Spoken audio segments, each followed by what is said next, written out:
Asia live T വിയിലെ feng shui പ്രോഗ്രാമിലേക്ക് ഏവർക്കും സ്വാഗതം. നമ്മൾ വീടുകളിൽ കൺസൾട്ടിങ്ങിന് പോകുമ്പോഴായാലും ശരി തന്നെ, ടെലിഫോണിലൂടെ ആയാലും ശരി തന്നെ, ഒത്തിരി ആൾക്കാർ വിളിച്ച് ചോദിക്കുന്നത് നമുക്ക് ഈ മാവ് ഒരു വളരെ പ്രധാനപ്പെട്ട എല്ലാവരും വിളിച്ച് ചോദിക്കുന്നുണ്ട്. മാവ് ഏത് ഭാഗത്ത് വെക്കണം, അല്ലെങ്കിൽ മറ്റുള്ള വൃക്ഷങ്ങൾ എവിടെ വെക്കണം, നമുക്ക് ചെടികൾ ഏത് ഭാഗത്ത് നടാം, അതല്ലെങ്കിൽ ഏത് ഭാഗത്ത് നട്ടുകൂടാ എന്നൊക്കെ ചോദിക്കുന്നുണ്ട്. അപ്പോൾ അങ്ങനെയാണെന്നുണ്ടെങ്കിൽ നമുക്ക് മെയിനായിട്ട് ഒരു വീടിനെ സംബന്ധിച്ചിടത്തോളം ഒരു 3-4 കാര്യങ്ങൾ ഞാൻ പറയാം. ഒന്ന്, തെക്ക് വശത്ത് കമുക് നടുന്നതായിട്ട്, അതായത് അടയ്ക്ക നടുന്നതായിട്ട് നമുക്ക് വാസ്തുവിൽ പറയുന്നുണ്ട്. അവിടെ അത് ചെയ്യാം എന്ന് പറയുന്നുണ്ട്. തെങ്ങുകളുടെ സ്ഥാനം പടിഞ്ഞാറ് ഭാഗത്ത് പറയുന്നുണ്ട് വാസ്തുവിൽ. അത് കഴിഞ്ഞിട്ട് മാവാണ് ഒരുപാട് ആൾക്കാർ ചോദിച്ചുകൊണ്ടിരിക്കുന്നത്, മാവ് എവിടെ വെക്കാം എന്നുള്ളത്. മാവ് വീടിൻ്റെ വടക്ക് ഭാഗത്ത് ചെയ്യാനായിട്ട് വാസ്തുവിൽ പറയുന്നുണ്ട്. അത് കഴിഞ്ഞിട്ട് പ്ലാവ് എവിടെ വെക്കാമെന്ന് ചോദിക്കുന്നുണ്ട്. പ്ലാവ് വീടിൻ്റെ കിഴക്ക് ഭാഗത്ത് വെക്കാമെന്ന് പറയുന്നുണ്ട്. ഇത് നമുക്ക് വാസ്തുവിൽ പറയുന്ന 3-4 വൃക്ഷങ്ങളുടെ കാര്യങ്ങളാണ് പറഞ്ഞത്. ഇപ്പം ഫെങ്ഷു പ്രകാരം പറയുകയാണെന്നുണ്ടെങ്കിൽ നമുക്ക് ഇത് 5 എലമെൻറ്റ്സ് ഉപയോഗിച്ചിട്ടാണല്ലോ ഫെങ്ഷു ബാലൻസ് ചെയ്യുന്നത്. അപ്പോൾ അങ്ങനെയാണെന്നുണ്ടെങ്കിൽ ഈസ്റ്റിൽ വന്നിട്ട് എലമെൻറ്റ് വാട്ടർ എലമെൻ്റാണ്. അപ്പോൾ വാട്ടർ എലമെൻ്റ് എന്ന് പറയുന്നത് വുഡ് എലമെൻറ്റിനെ സപ്പോർട്ട് ചെയ്യുന്ന എലമെൻ്റാണ് വാട്ടർ എലമെൻ്റ് എന്ന് പറയുന്നത്. അപ്പോൾ അങ്ങനെയാണെന്നുണ്ടെങ്കിൽ കിഴക്ക് ഭാഗത്ത് നമുക്ക് ചെടികൾ വയ്ക്കുന്നത് നല്ലതാണ്. കിഴക്ക് ഭാഗത്ത് നമുക്ക് പ്ലാന്റുകളാകാം.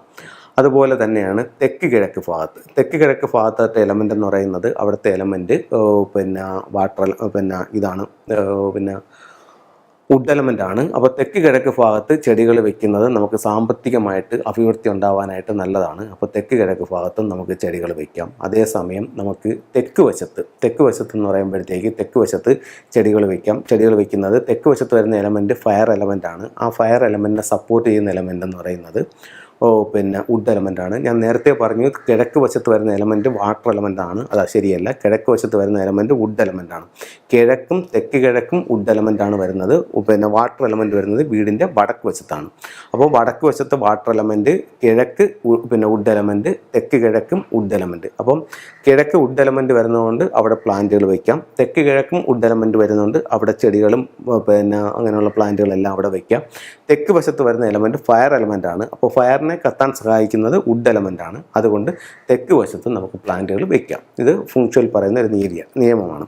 അത് കഴിഞ്ഞിട്ട് നമുക്ക് വടക്ക് കിഴക്ക്, ഇത് വാസ്തുവിലേക്ക് പോവുകയാണ്. വാസ്തുവിൽ പറയുന്നത് വടക്ക് കിഴക്ക് ഭാഗത്ത് ഒരു തരത്തിലുള്ള ചെടികളോ വൃക്ഷങ്ങളോ പാടില്ല. എന്തുകൊണ്ടെന്ന് വെച്ച് കഴിഞ്ഞാൽ വടക്ക് കിഴക്ക് ഭാഗത്തു നിന്നാണ് വീട്ടിലേക്ക് ആവശ്യമായിട്ടുള്ള ഊർജ്ജം കടന്നു വരുന്നത്. അപ്പം അതിന് തടസ്സമാകുന്ന ഒരു കാര്യങ്ങളും വടക്ക് കിഴക്ക് ഭാഗത്ത് പാടില്ല എന്ന് പറയുന്നുണ്ട്. അപ്പോൾ നിങ്ങൾ ഒഴിവാക്കേണ്ട ഒരു ഏരിയ എന്ന് പറയുന്നത് വടക്ക് കിഴക്ക് ഭാഗത്ത് ഈ വൃക്ഷങ്ങളും മറ്റുള്ള കാര്യങ്ങളും ഒന്ന് ഒഴിവാക്കുന്ന നല്ലതായിരിക്കും.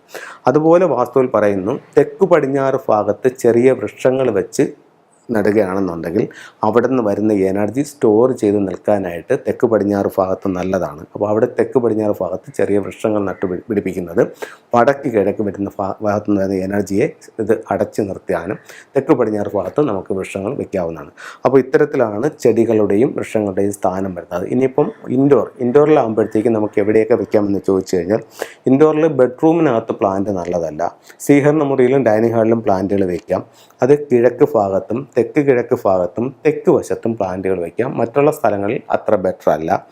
അപ്പോൾ നമുക്ക് 2022 ഫെബ്രുവരി 1 മുതൽ ഫ്ലൈയിങ് സ്റ്റാർ അനുസരിച്ചിട്ട്, അതായത് ആനുവൽ സ്റ്റാർ അനുസരിച്ചിട്ട് കിഴക്ക് വശത്ത് വരുന്ന എലമെൻ്റ് എന്ന് പറയുന്നത് 3 വുഡ് എലമെൻ്റാണ് വരുന്നത്. അപ്പോൾ ആ 3 എന്ന് പറയുന്ന നമ്പർ കലഹത്തിൻ്റെ ഒരു നക്ഷത്രമാണ്. അപ്പോൾ കിഴക്ക് ഈ വർഷം നമ്മൾ പ്ലാന്റുകൾ സ്വീകരണ മുറിയിലോ അല്ലെന്നുണ്ടെങ്കിൽ വീടിൻ്റെ കിഴക്ക് ഭാഗത്തോ പ്ലാന്റുകൾ ഉണ്ടാവുന്നത് കലഹത്തിനുള്ള സാധ്യത കൂട്ടും. അപ്പോൾ അത്തരത്തിലുള്ള ബുദ്ധിമുട്ടുകൾ ആർക്കെങ്കിലും ഉണ്ടെന്നുണ്ടെങ്കിൽ കിഴക്ക് ഭാഗത്ത് നമ്മളൊരു റെഡ് മാറ്റ് ഇടുകയാണെന്നുണ്ടെങ്കിൽ ഇതിൻ്റെ ആ ദോഷം കുറയ്ക്കാനായിട്ട് നല്ലതാണ്. അപ്പം റെഡ് മാറ്റ് എന്ന് പറഞ്ഞാൽ ചിലർ നമ്മൾ ഇവിടെ ചെല്ലുമ്പോഴത്തേക്ക് 1 സ്ക്വയർ ഫീറ്റിൻ്റെയൊക്കെ ചെറിയ മാറ്റ് വാങ്ങിച്ചിട്ടാകുന്ന കാണാം. അതുപോരാ, മിനിമം ഒരു 4 സ്ക്വയർ ഫീറ്റെങ്കിലും ഉണ്ടായിരിക്കണം. 2 അടി നീളവും 2 അടി വീതിയും ഉണ്ടായിരിക്കണം. എങ്കിൽ മാത്രമേ അത് വർക്കാവൂ. അപ്പോൾ ഇത്തരത്തിലുള്ള കാര്യങ്ങളൊന്ന് ശ്രദ്ധിക്കുക. എല്ലാവർക്കും എല്ലാ ഐശ്വര്യങ്ങളും ഉണ്ടാവട്ടെ എന്ന് പ്രാർത്ഥിച്ചുകൊണ്ട് നിർത്തുന്നു. നന്ദി, നമസ്കാരം.